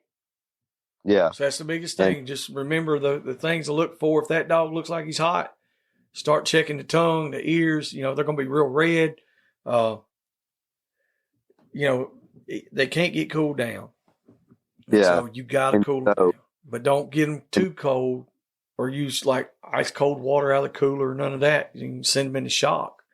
But I mean, being new to it, you don't want to get in a bad spot. Yeah, how far exactly are them dogs casting when you just send them out? What's a good cast? I mean, the brothers, they'll roll out in, like, sometimes in no sign. If I can just get them just fired up, just mad at one, just throwing honey buns at them, they just get all fired up, and you dump the box, they might roll out a mile or a little bit more than a mile. Yeah, they'll just roll. You won't see them until they find one. And on a good frosty morning, you get out there, and just as soon as that box opens, you can kiss them goodbye until they stop one, because they're strolling. And then that gunner dog, he'll cast and sign. I can do just about everything with him. He'll wind. I can walk him. I can do just about everything, and he'll hunt. But he won't really just roll out. He'll go out about 500 yards, and then he'll stop and just start hunting real hard. If he does decide to cast, they just do what they want, really. I mean, just depending on what mood they're in to hunt wise.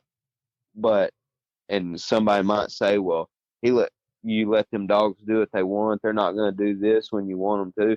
I mean, I didn't teach them to do that. You can't teach a damn dog to hunt. Yeah. No, you're just trying to harness it. Yeah, what you're trying to do is guide them in the direction. Yeah, I mean, I don't. I'm sure there's people that's going to disagree and say that you can teach hunt to a dog, but I disagree. I'm sorry. No. Like you said, you can harness it and try to get him to do a certain thing. But I don't know. But the reason I was asking and getting you to do that, because like if there's somebody listening, they might have a good female that's compatible to that. Yeah. And maybe that'll help you get something there where you can get them dogs bred up or something. Link up and I know where one female's at that I think will be real good. I'm gonna talk to him and see. Yeah, that'll work for me, because I've been looking to breed a couple of my dogs. Because the brothers, they can get a little catchy, but most of the time they're gonna sit back and bay. But Gunner, it just depends on what mood he's in. He, like how Moose and Goose, how they are, they might cast 1 minute, road the next. Gunner, he might bay a shoat 1 minute and catch a 250-pound boar hog the next. I mean, who knows about him? It just depends on what happens. But I can tell you this, if that hog hits him, he's pretty well hung. That's right. I mean, he'll get fired up and it'll be over with. Well, so that's the drive part in him, Yeah. That's the drive in that dog, making him want to go. Yeah, he's got to want to do it, because if he don't have the drive, then he's parked. Oh yeah, and like talking about like that energy that you put into a dog, I mean that really affects the dog's drive and his temperament as well. Yeah, I mean both of those, you can enhance it or you can hinder it. Now there's certain dogs that are just gonna be their own thing. I feel like there's some dogs that no matter what, they're gonna be neurotic, and no matter how calm you are, they're just gonna be a little more. Well, there's high drive dogs, and like some of the bird dogs I've had and that we've been around, it's like, and some jags. They're so intelligent, but at the same time, you got to get them to a certain point in life to where they're actually calm enough that you can even start to work with them, because they're lunatics. But I promise you, when you open that box, they're going to sling rocks and they're gone, because all they got on their mind is go, and that's the high drive. Some people can't handle that, because you're going to deal with dog fighting. You're going to deal with hell. Some of them might bite you. They might not come to you. They're feral until they reach a certain point in life, and then you can harness it. Yeah, and then I mean, fine with a feral dog. I mean, I've got plenty of weed eater string. It's easier to try to take a little bit out because you can't put it in them. Yeah, exactly. Yeah. And I feel like once you kind of work with them a little bit, it usually don't take much, because they don't have any other previous relationships with people, so they don't have like a bad experience most of the time. Yeah. They're just naturally shy dogs, so by the time they get to where they're going hunting good, you can kind of hang out with them and somewhat put a handle on them pretty quick. They usually end up making good hands, because it usually revolves around hunting, which they really enjoy. Yep. And my dad, I mean, he had walker dogs for most of my younger age growing up. And so I was used to stepping on weed eater string. Them dogs go to crossing the road. We'd be running, me, mom, dad, we'd all be running trying to get weed eater strings. Yeah. So I'm used to that.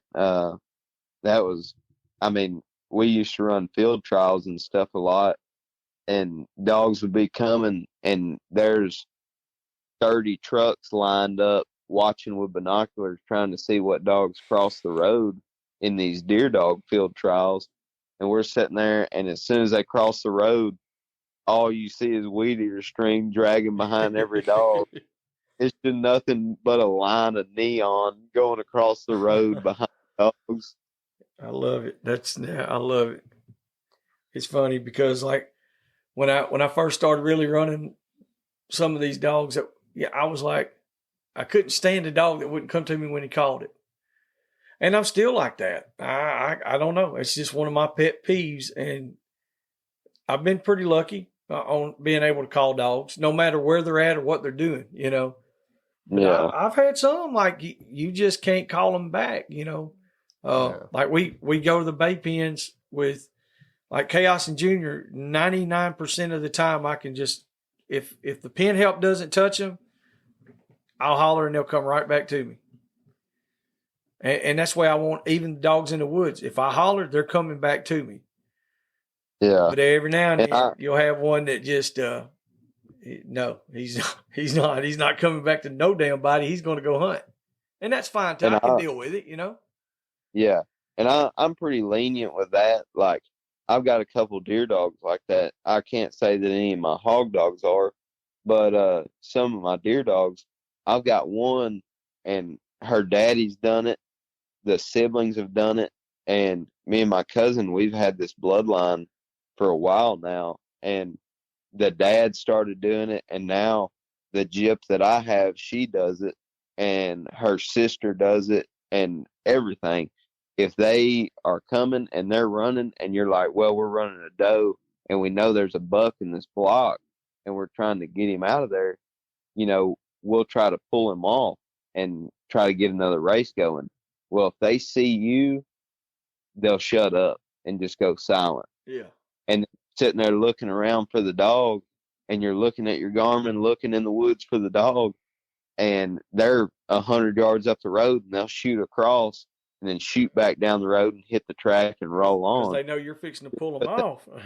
Yeah, because they've got the want to, though. They've got the drive to keep going. And I'll deal with that stubbornness as long as they got the drive to go.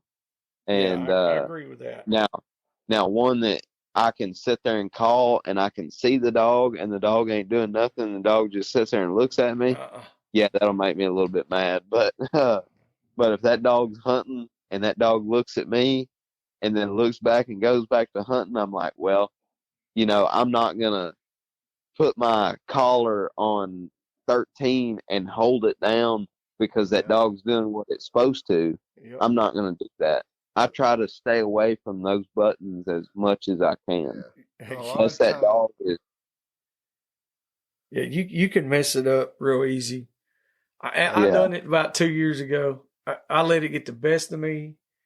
And no sooner than I done it, I was like, I don't know why I even done that. I called the dog. He would get 20 yards from me, and that was it. Lay down. I'd walk up there to him a little bit. It was like, no, he's got to come to me. I'm not going to go pick him up. Well, finally, I was actually toning him, and I don't know why. I just hit him. And let me tell you something. That dog turned around and went the other way, wide open. He was getting the hell out of there. And number one, the dog, he couldn't handle that. Yeah. That was too much for the dog. He was too young. And I messed up. And he literally turned and went the other way.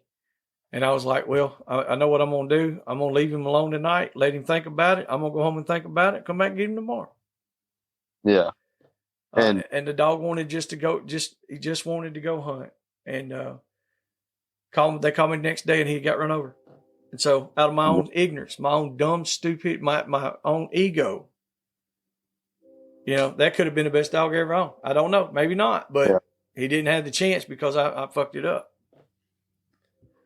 Yeah, and that's like the reason I try to stay away from those buttons. Like, yes, it's nice to have, and people are like, well, your dog don't need to be over there. And like, don't get me wrong, most of my dogs I can tone and they will come back. But the two brothers that I've been talking about, Moose and Goose, I found out real quick that the person before me that had them, they were a little too heavy with the buttons. Yeah. So watching them has taught me, you don't have to do all that. Like, you don't have to be like that with a dog, because when you tone a dog, and like, I don't remember what it was, but the dog was out there about 250, 300. And it wasn't even my dog. It was my buddy's dog, the brother to mine. And he was out there, and we were trying to get him to come back so we could roll on to another spot. I think a pig had showed up on camera or something. And we were trying to get over there. Well, I toned him, just beep, beep. And when I did, that collar just went treed. Just stopped moving and did not move at all. And I got out. I toned him a couple more times. I was like, what in the world is going on? I hollered for him, never touched the shock button. I hit the tone a couple more times, and he never moved. I was like, man, what is going on? I told my buddy, I was like, he didn't have a Garmin at the time. We were just using mine. And I was like, I'll go get him. I was like, I'll walk out there and go get him. So I walk out there, and as soon as he sees me, he just comes to me. And, you know, just tail tuck.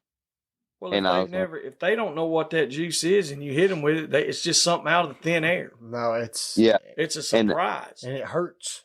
Yeah. Yeah. I mean, that'd be like you just walking through Walmart and lightning striking you. You don't know what the fuck happened. No. Yeah. I mean, that's exactly right. And I don't really know the guy that had him before me, but I could tell right then what was going on. And we got back to the side by side, and I told my buddy, I said, he's like, what was it? Was he messing with something dead, or what was going on? And I was like, just watch him for a second. And he got right there by the back of the side by side, and I went beep. And as soon as I did, he just hit the ground. All fours just spread out. And I was like, whoever had him before overused those buttons, and now he'll never. I mean, that's the thing. If you tone them, if you hit the tone button on either of them, because I done it to the brother too in the box just to see what he was going to do. I hit the tone button, and he hit the ground. Yep. Like you can tone another dog, and they'll be like, they're already looking. If they can hear it, it freaks them out. Yeah. So I try not. So I really got to watch them. If they start headed somewhere they're not supposed to be, I got to do my best to get over there before they get there, because I know that I can't tone them. And that's just all about knowing your dogs and knowing what they're doing and, you know, how they hunt. I mean, it took me a while to figure out how somebody else's dogs hunt. But once I figured it out, I hunt them, and they do what they do, and I feed them, and I love on them and make sure they got everything that they need to be athletes, and I let them be the athletes that they are. So that's honestly, that's about as good as it gets right there. And I think that's a good note to kind of to end on with what you just said. Knowing your dogs, knowing how they hunt. You hunt enough with them to know that you cannot just pop them or tone them or do anything. You know what you have to do. Being familiar with your dogs and just not expecting something that they're not going to do. Yeah. You know what to expect. And I think if more people, especially younger guys, younger hunters, if they would put that effort into it, it'd be a whole lot better. A lot of those older guys might take notice to that, because word gets around every way, good and bad. Good news will travel, bad news travels faster. But if you've got good dogs and you got a good handle on them, other people will talk about it sooner or later, and it'll get back to some of those older guys that have all the big properties and all that stuff, and then they might call you to go hunt, Yeah. And that's happened with me. I've had guys call me. I'm like, well, that was, surprised me, but I think it's pretty cool if that your dogs that well. And you put that much time in them. Yeah, it really shows the effort. And probably one of the biggest things to me is, when people look at my dogs, because I try to take such, good care of my dogs, make sure that they're in shape and everything else before they go hunt, make sure, like y'all talked about with the water and everything. And I think I'm going to go buy me some buckets like y'all talked about, and, use y'all's theory with that as well. So, going on because some of my spots are kind of closer to the sun. So I got to change this dog's water every day when I got to change the dog over here's water every other day. And so, especially right now, you got to constantly keep fresh water in there because it just builds up so fast. And around my house, there's a pond and some woods right here. So the mosquitoes are real bad. So we got to watch out for that as well. All the mosquito larvae, but that's I try to make sure all my dogs look good. Like I got a couple that I got to feed every day, and then I got a couple that I got to lay off the feed on. And I had my dog cut up and took him to the vet, and it was more than what I could deal with, because I've had to learn on my own, how to stitch and how to staple a dog up, what to staple and what not to staple, just to leave open. And I had a dog cut up one night, and I took him to the vet the next morning, and I was sitting there, and you could see his ribs, but his chest and his back legs, and it was Gunner, the one I ran at Earl's. Yeah. And he was just muscle all the way around his back. You could just see his back muscles. And this lady walked in with this Pomeranian or something, little floofy dog. And she looked at me and said, "Do you feed that dog?" I said, "Yes, ma'am, I do." I said, "I feed him every day." I say, I feed him Pomeranians, and he ain't had nothing to eat in a week. I told her, I said, "I feed him every day." And she was like, "Well, that dog looks like it's about to starve to death." And I asked her, I said, "Well, what's your dog in here for?" And I told her that she was a hunting dog, or that he was. And she was like, "Well, he just looks like he's about to starve to death." And she was just a real Karen. But I looked over at her and I said, "Well, what's your dog in here for?" And she said, "Well, I have to bring her up here to get her diabetes shots." Yeah. And I was like, okay. I was like, "Well, don't talk to me about my dog being this way when your dog has to have shots because you overfeed it." I agree. That's insane. Diabetes shots for a dog. My dog's diabetic. Type 2 diabetes. That's fat bastard. I got one in the house. That's insane. He's probably diabetic as hell. I say I got one.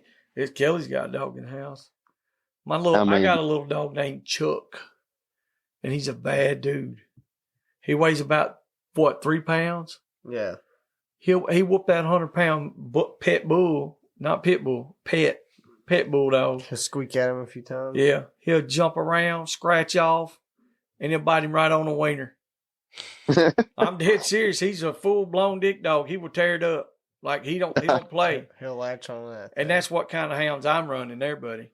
And I don't take him to the vet.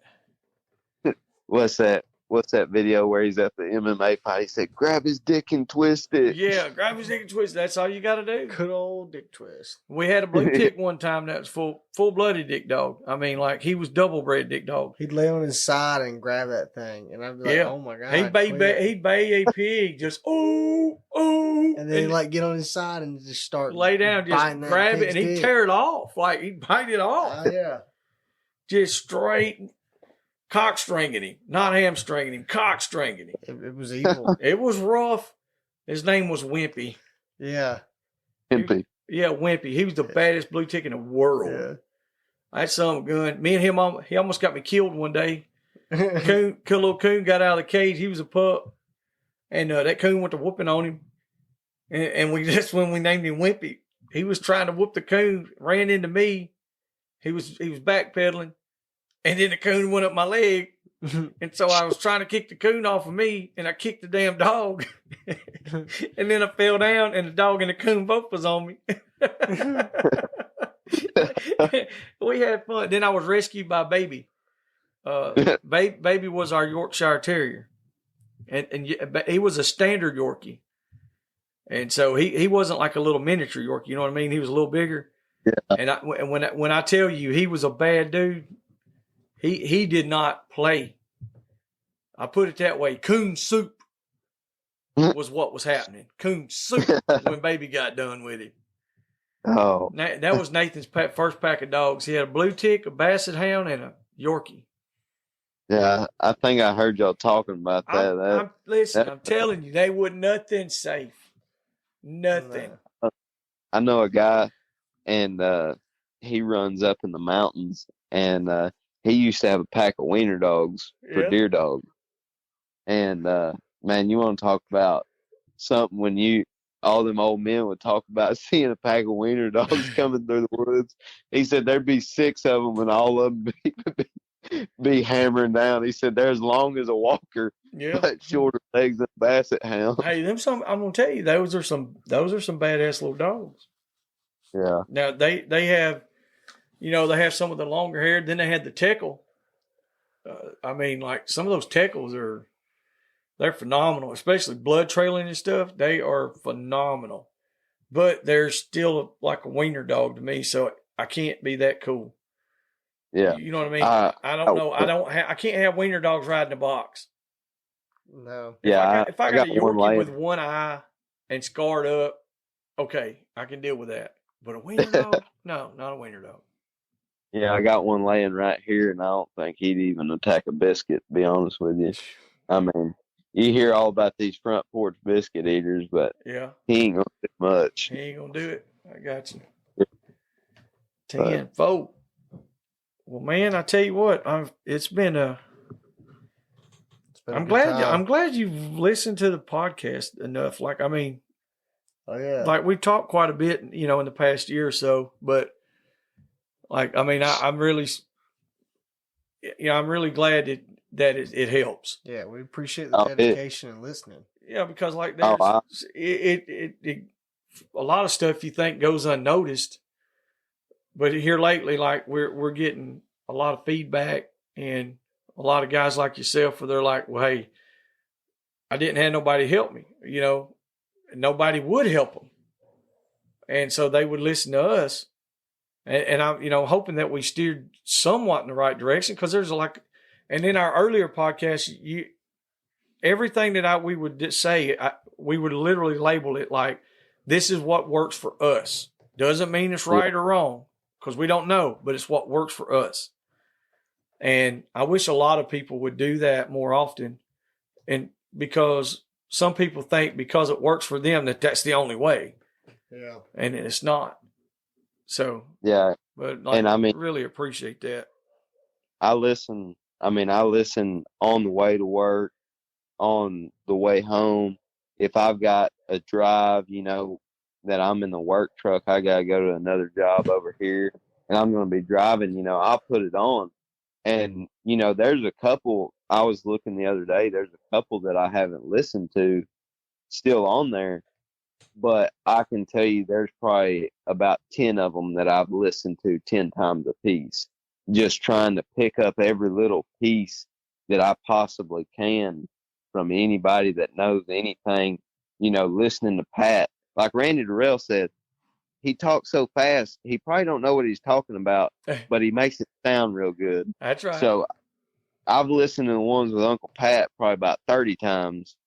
There you go. And because I'm trying to slow his words down and be like, all right, what did he say? Well, we're going to do the thing, we do the Ask Uncle Pat segment now. Yeah.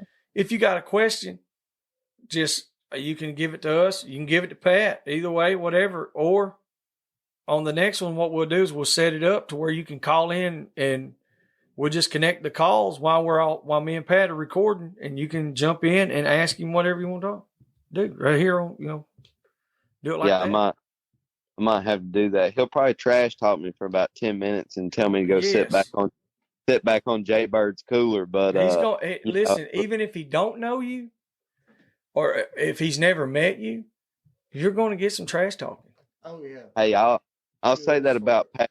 When we came to Earl's, we were sitting in the stands, and Pat was walking by, and I just hollered at him. And he came up and sat down right next to me, and he's like, yeah, my dog's bayed this bobcat right here the other day. I got up there, and I didn't know what was in that stump, man. Let me tell you, I got this dog, and that one's litter mates to that one, and then that one's litter mates to that one. I was like, all right. I mean, whatever works, but I mean, it seems to be working. And a lot of that, a lot of that bloodline he talked about in one of the earlier podcasts. He talks about some of his Walker dog bloodline and that Clem's whiskey dog and a liquor bred dog. Yeah. That's almost what our whole lot was when I was growing up. We had 40 head of Walkers on the yard at all times, and almost all of them were liquor bred dogs. And, there's still a lot of that blood running around up here in Arkansas. You can look back on a lot of dogs and their pedigree shows a lot of liquor bred up here. So, I've got a lot of that strand that we used to run is in that same strand that he's running. And I mean, I might find a long-legged Walker to breed one of these dogs too. I don't know. Maybe get some more get up and go to them. Who knows? But never tell. I'm telling you, man. But that whatever Pat's doing in his breeding program is working. Yes, that's exactly. Rusty Bayshore went and got a pup from him or a young dog, and he carried it to the woods. He said it took every step the grown dogs did and was on the hog first time out, like it's been doing it for years. And so, I mean, when you got it like that, I mean, like I said, everybody that gets one from him, maybe not everybody, but the majority of people, they're going to give a good report on it, or they're going to be like, this dog is wild. It's, it ain't sitting by your feet. Feral. Yes. And like we were talking about earlier, I would give up the handle part to have a dog that'll go. And that's like Gunner. I gotta keep constant water full and just food. I gotta pound food to him and just like I gotta give him everything I can, because if you look at his chain spot over here at my house, there's a circle of nothing but beat out dirt because he just laps all day long and he's ready to go. I can run him hard one night and let him rest, and he's ready to go the next morning. And he's got it about him. I mean, you can't put that in a dog.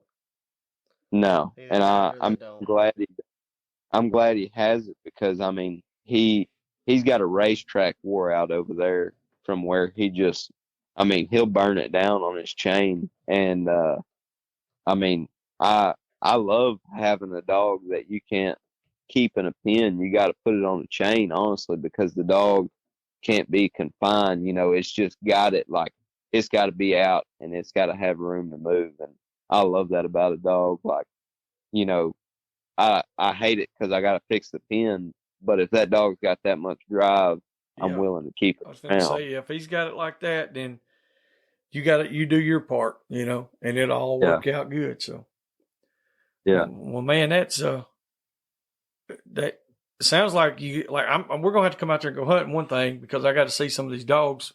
Yes. I've seen, like I said, I've actually seen them, but I want to come out and hunt and see how they run. Sounds like you got some good dogs, and like I said, we really appreciate as much as you listen to us and all the episodes and stuff. And we appreciate having you on as a guest. Yeah, I really enjoyed it. I've been talking to Nathan. When we came to Earl's for the first time and I got to meet all y'all, it was, I've had the chance to meet some higher up people, and like I said, they didn't care. But when I met y'all, it was different. I mean, just you're like, yeah, man, come over and hang out with us. And then I met old Rodney, and man, Rodney, I love Rodney, and he's probably gonna blush when he hears me talking about him. But me and Rodney, we talk all the time, and he'll send me something, I'll send him something, and we just talk. We keep in contact, and we just talk 24/7. And we had a good time this year at Earl's, me and him, between running the Cajun camp and trying to hide from Ronnie Creek. Because he wouldn't stay off of us the whole time. Every time y'all. He knew y'all was up to something.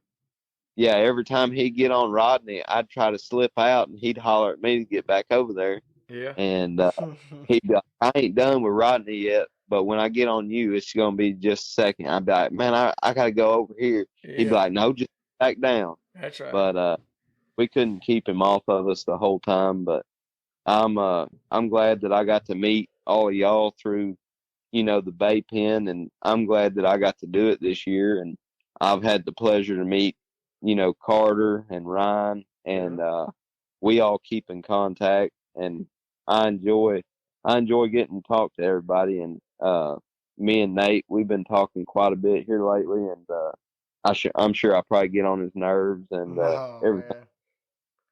After the whole Downsville incident, we've stayed pretty close. But I mean, I enjoy getting to talk with y'all, and I'm really looking forward to when y'all get to come down and come hunt, or we swap a hunt, whatever we got to do. I'm looking forward to getting together with y'all and hunting sometime. So, well, that sounds good to us. That's for sure. We're gonna make it happen. Oh yeah, buddy. We'll squeeze it in there before deer season gets on us. One way or the other. And even after deer season, I mean, we got rabbit dogs too. I'm about like Uncle Pat. I don't even hunt an Easter egg without a dog. You know what I'm saying? Right. But we got rabbit dogs too. So if y'all come after deer season or whatever, we can man, throw a squirrel dog in the box and come down there and make a full weekend. Oh man, it'd be a blast. I got plenty of hardwoods. We got some squirrel dogs. Well, I say squirrel. We got dogs out of tree of squirrel sometimes. It might be a coon in there. Might be a squirrel. Can't ever tell. Hey, it don't matter to me. Yeah. You don't never I've ate a lot too. Yeah. Well, all right, buddy. Well, man, we are fixing to get ready and crash for tonight. We are wore out. And I know you've had a work day today too, and you stayed out hunting all night doing the thing. Yeah. And we look forward to checking out some of these videos. We got the Shankathon hunt going on right now. We appreciate everybody entering in it. And hey, good luck to you and your team. We still got a few days left, so by the time this airs, we'll already have finished that up. So maybe we pulling for y'all. Yes. Good luck, we're gonna try to get after it pretty hard this weekend. We've got a couple we've been trying to get a hold of for the past couple of tournaments now. So hopefully everything will fall through and we can get them on the tailgate. But I appreciate y'all having me on here, and I recommend a lot of people to y'all. So y'all keep putting them out, and I'm gonna keep listening. I sure do appreciate y'all, and y'all are my mentors. So I appreciate y'all and everything y'all do for the hog hunting community. Well, we ain't got no reason to do it without y'all. So, we appreciate y'all just as much. So much. All right, buddy. Well, that sounds good. And, we'll be talking with you pretty soon. See you, buddy. Yes, sir. Y'all take it easy. All right. See you, buddy. Bye. See you. All right, y'all. That was Braxton Sulton from Arkansas. He's a great guy. He's a lot younger than I am. So, I say he's a kid. He's not a kid. He's a grown man, but, he's a good guy. Man, he's and his dogs, from what I know, he's really got good dogs. I've seen his dogs go from straight out of the woods into the Bay Pen up there in Bay very, very well. Very well. I was thoroughly impressed with that Gunner dog. Hoping we can put a hunt together with him. And like you said, we're just going to keep trying to pump these out as quick and as often as we can. We've got a guest list that's a mile long, and we're going to keep adding to it. And if you got anybody that you think would be a good guest, contact Nate or myself, or you contact anybody that knows us, and they'll contact us. If you can't get in touch with us, we'll figure it out. Oh, yes. Get with Ryan Rankin. Oh, yeah. Ryan can hook us up. For sure. But, man, we really appreciate you guys out there, guys and gals listening. And we this, it's growing. It's steady. And that's what we want. That's kind of the way we want it. I don't want it to blow up so big I can't control what's happening. I like to be just steady and climbing, and that's what we're doing. And I think since we've got on the Apple platform as well, it's really, really done well there. That's a help. And we're growing because of y'all, and y'all just keep up with us. Listen for some new stuff. We're going to have some Patreon accounts and stuff set up before long, so you can hear some uncut, unedited stuff, which not much of ours is edited, but and then we'll have that on our YouTube as well. Y'all check out all our social media. Make sure to subscribe. Make sure to interact. That keeps that part going, and that keeps us able to do this. And without that, that's all we can do. We can just keep rolling. So if you got any questions or topics you want to hear us talk about, holler at us. And we appreciate y'all. Until next time, we'll see you. Thank you.